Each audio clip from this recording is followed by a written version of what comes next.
usando tudo isso. Twitter, Tem Twitter. Usar tudo isso para a obra de Deus, sim ou não? E usando para a obra de Deus, alguém vai acessar.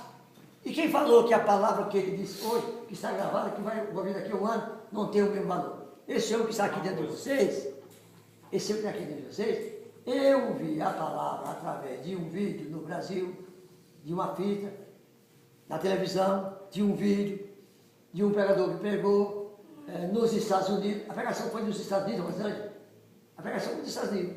Eu não sei quanto tempo depois, foi lá para o Brasil e passou no Brasil, traduzido, pegando em português, e eu estou ouvindo. E eu era ímpio, e não queria nada com o Evangelho.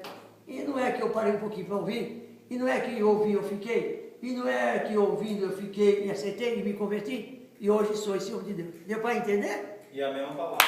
Hein? E a mesma palavra. É a mesma palavra. Então, o pregador é Jim Swagger. É porque foi Jim Swagger? Não.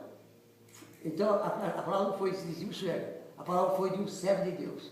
Ele é servo de Deus, eu sou servo de Deus, e eu posso entrar no Twitter, posso entrar no e está colocando lá.